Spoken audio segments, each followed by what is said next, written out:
아무래도 요새는 사람들이 이 유튜브 영상도 그래요. 유튜브가 딱 그 영상 시작하자마자 1, 2초 안에 사람들을 후킹하지 못하면 사람들이 떠나간다는 거예요. 뒤로 가기를 누른다는 거야. 와, 세상 살기 각박해졌네. 영상 시작하자마자 재밌는 걸 터트려줘야 되는 이 시대에 살고 있는 나. 힘들죠? 근데 이만큼 우리가 인내심이 다 떨어져 있는데 이 2차 인증하고 복잡하고 안전한 거 이거 하겠냐고요. 다들 떠나간단 말이죠.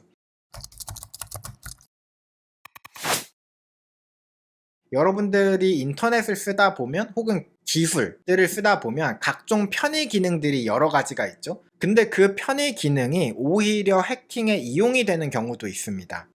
최근에 있었던 대표적인 사례를 좀 이야기를 드리자면, 여러분들 간편 결제 아시죠? 쿠팡 사태가 일어난 날에 G마켓에서도 60여 명의 카드 무단 결제가 있었다라고 합니다. 그래서 이게 어떤 일이냐, G마켓에 보면은 그냥 카드를 등록한 다음에 결제를 해.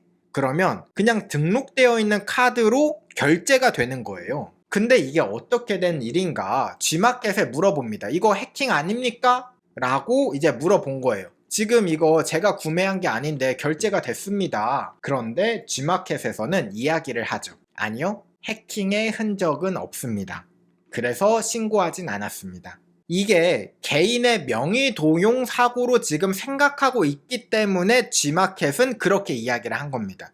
예를 들어서 G마켓에 DB가 털리거나 G마켓에 시스템이 털렸어. 그러면 60명, 70명에서는 안 끝나요. 이 단위가 몇백, 몇천, 몇억까지 가겠죠. 이 피해 금액이. 그렇다라는 거는 이 G마켓에서도 아무리 자기들이 분석해 보니까 우리 시스템에서 정보가 유출되거나 시스템이 악용된 게 없어. 시스템에 문제가 아무리 봐도 없어. 그러면 도대체 이게 어떻게 털린 거냐? 자, 이겁니다. 간편 결제 서비스라는 게 있대요.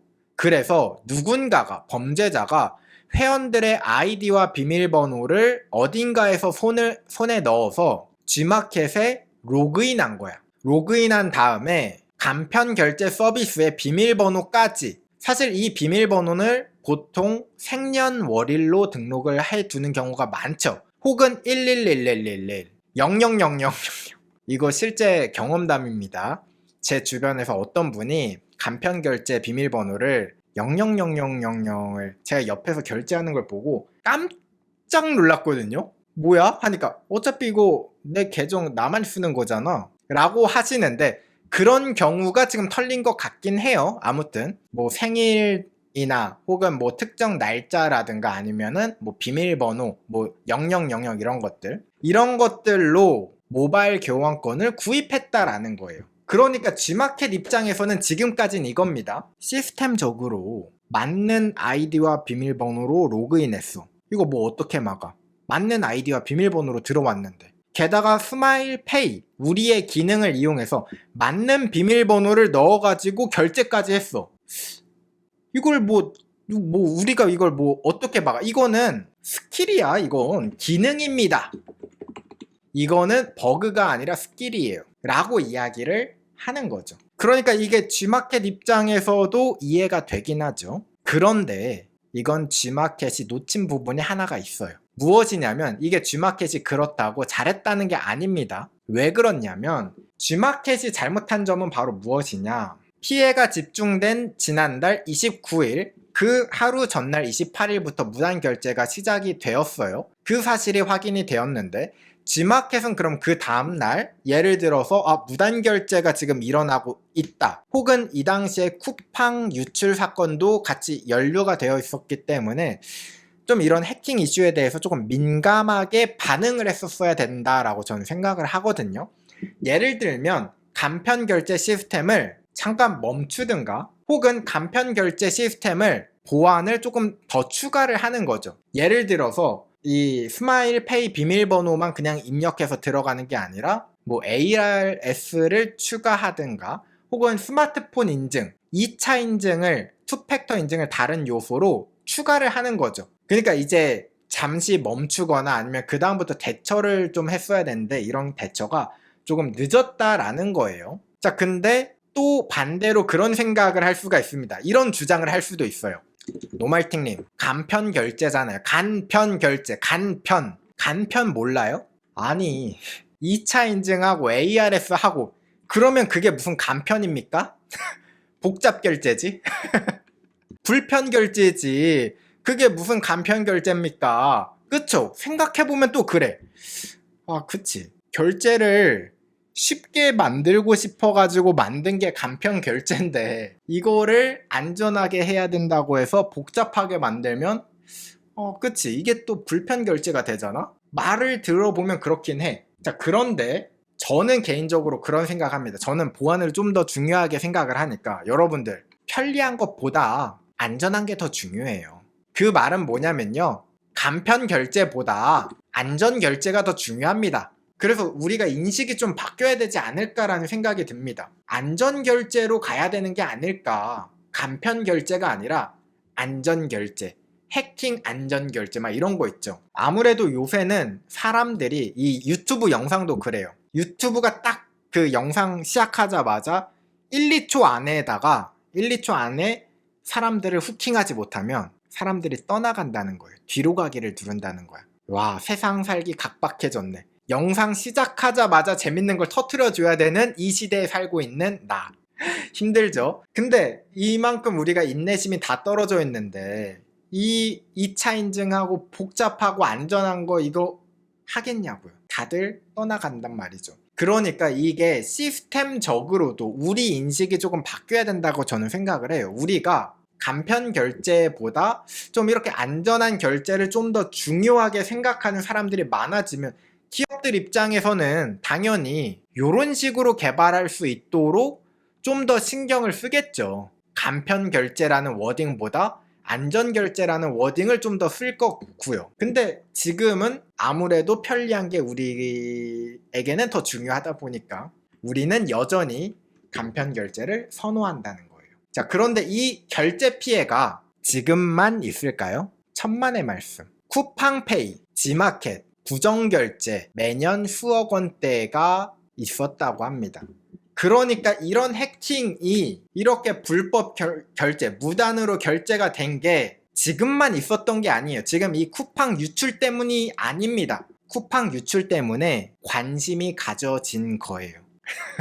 과거에도 이렇게 간편 결제를 이용해서 결제 피해가 일어난 적들이 종종 있었습니다. 하지만 우리는 모르고 있었던 거예요.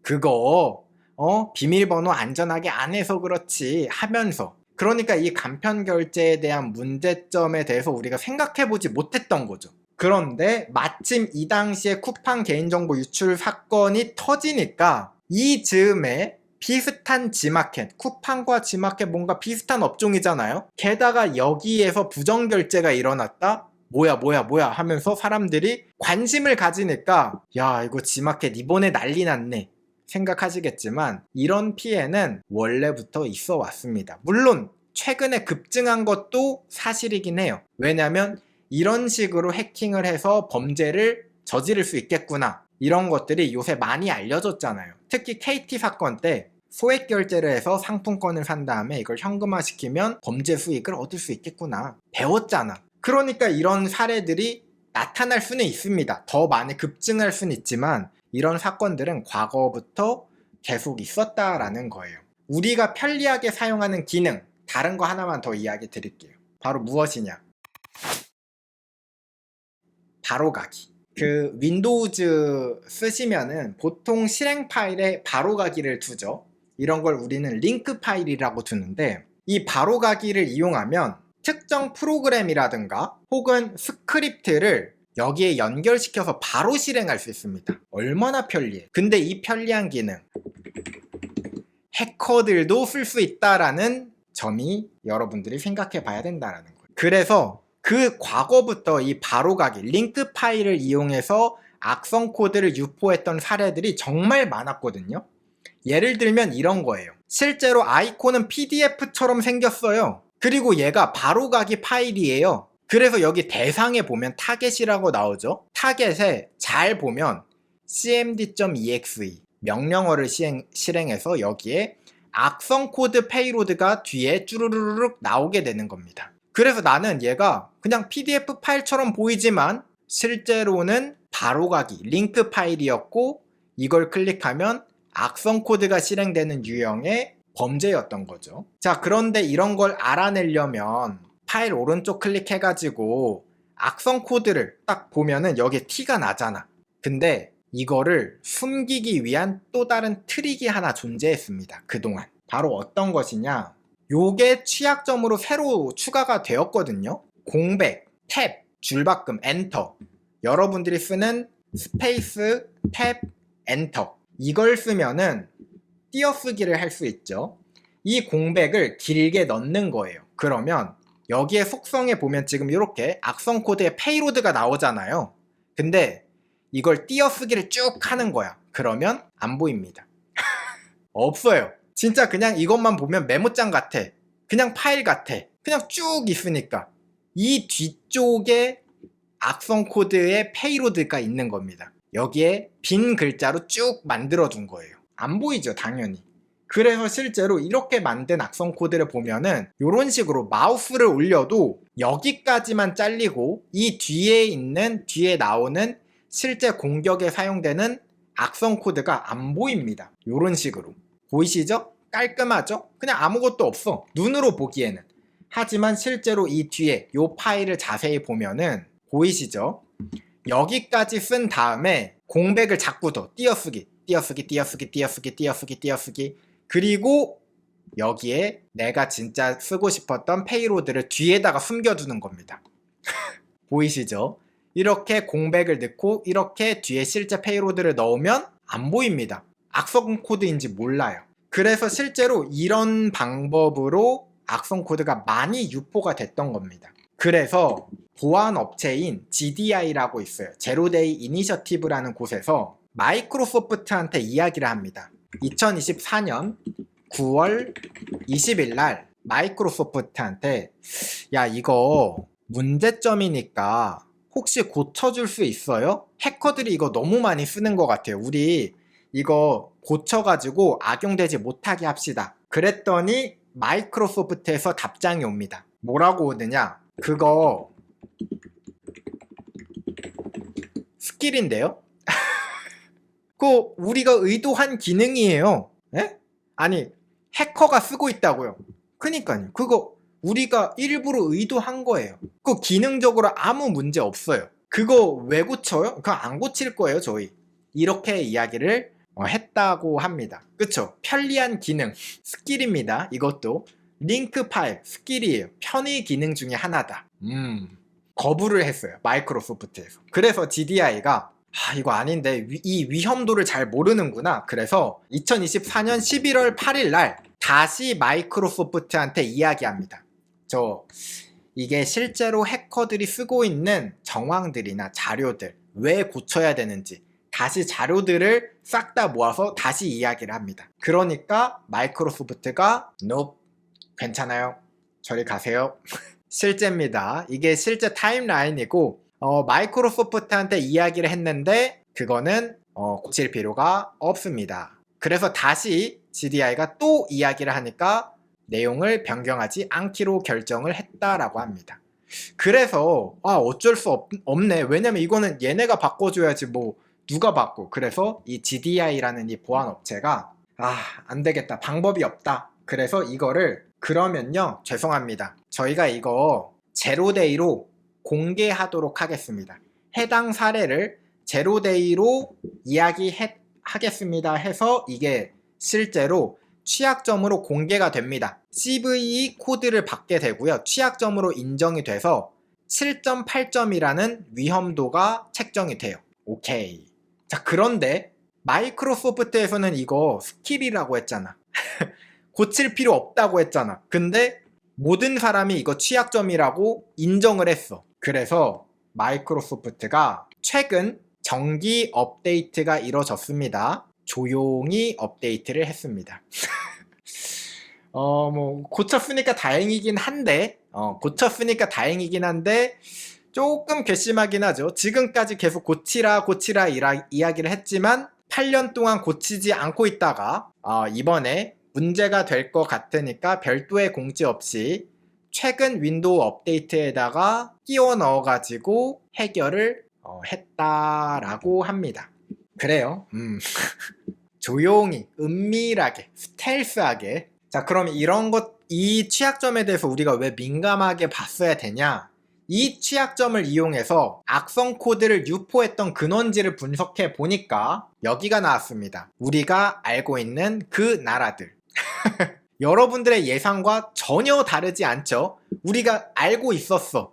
자, 이런 식으로 악성 코드를 유포했던 근원지를 조사해 보니까 러시아, 중국, 노스코리아, 이란, 인도, 파키스탄. 우리가 예상했던 그 모든 나라들이 다 나왔어. 오케이. 이거는 뭐 놀랍지 않습니다.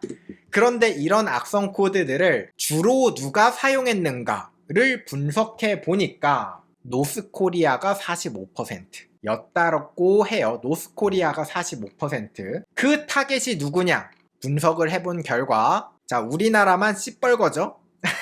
자, 우리나라 여기 있습니다. 바로 북한이 해킹을 했다면 어디를 털었겠습니까? 바로 이곳. 이 취약점으로 인해서 우리나라가 털렸다라고 봐도 사실 다를 바가 없죠. 그러면 이 취약점이 지금 더욱더 활발하게 고쳐져야 하는데, 자, 문제는 바로 이겁니다. 지금 우리가 보안 취약점이 나왔으니까 이거 해킹에 악용될 수 있으니까 고치세요, 업데이트 하세요 라고 해도 사람들이 업데이트를 안 해. 이거 지금 안 하면 해킹 당합니다 라고 말을 해도 업데이트를 안 하는데, 이렇게 그냥 스리슬쩍 업데이트를 하면 누가 하겠냐고요. 안 합니다. 그래서 이런 보안 업데이트 같은 경우는 이번에 보안 업데이트가 이뤄졌습니다, 이 취약점이 고쳐졌어요 라고 명시를 해줘야 사람들이 업데이트 진짜 안 하려고 했는데 이건 해야겠다 하면서 보통 하거든요. 그래서 이런 보안 업데이트는 사실 은밀하게 업데이트를 하는 게 저는 좋지 않다고 생각하거든요. 취약점이면 무슨 취약점인지 언급은 하지 않더라도 보안 업데이트입니다 라고 하면서 업데이트를 조금 더 좀 권장해야 되지 않을까 라는 생각이 들어요. 그래서 여기서 이런 말이 나오죠. 패치가 나오긴 했지만 안심할 순 없어요, 당연히. 왜냐? 지금 이 업데이트가 보안 업데이트도 아니에요. 끼워 팔기 업데이트입니다. 그럼 누가 하겠냐고요? 안 하죠. 보안 업데이트도 안 하는데 그냥 일상적으로 하는 업데이트를 찾아서 하는 사람은 별로 없으니까요. 특히 국내 대기업, 정부 부처, 가상자산, 방산기업 등을 대상으로